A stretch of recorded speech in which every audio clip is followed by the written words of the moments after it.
Ay, para. Iwan ko lang.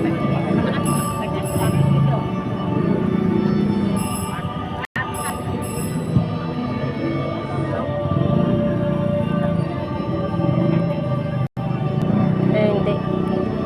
Hindi siya.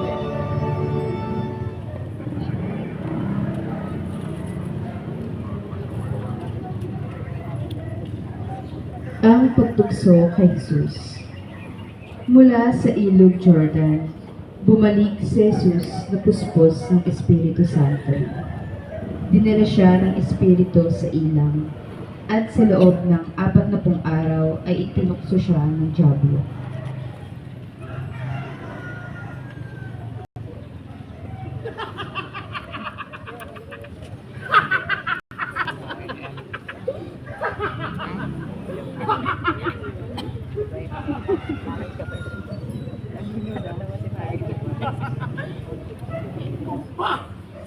Sus na anak ng Diyos! Ikaw! Anak ng Diyos!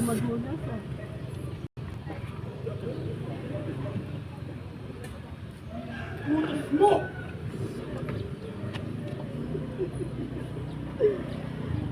Na maging tinapay!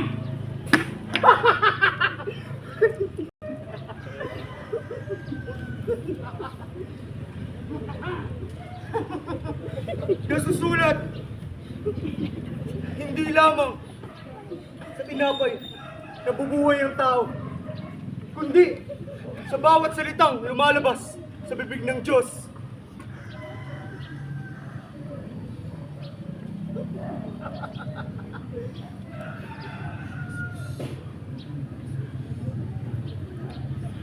Ibibigay ko sa iyo ang lahat ng kapangyarihan at ang kadakilaan ng mga ito na ipinagkaloob lahat sa akin.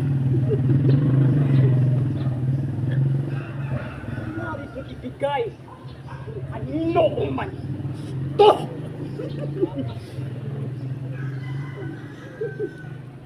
Kung ako man sasambahin mo. Lahat ng mga ito!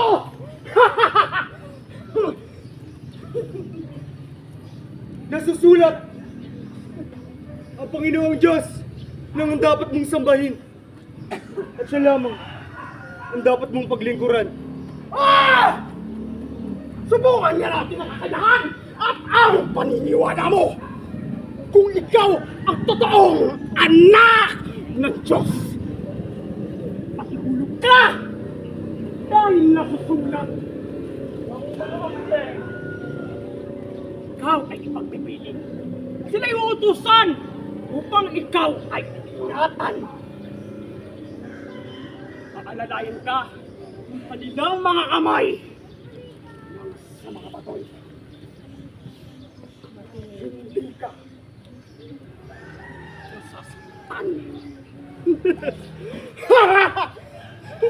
Nasusulat, huwag mong susubukin ang Panginoon mong Diyos. Lumayas ka, Diablo! Lumayas ka sa harapan ko!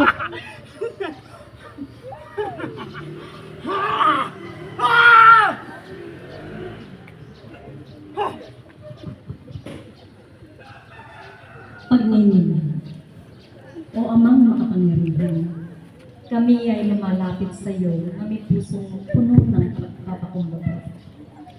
Sa pagninilay namin sa mga pagsubok na dinanas ni Jesus sa disyerto, naway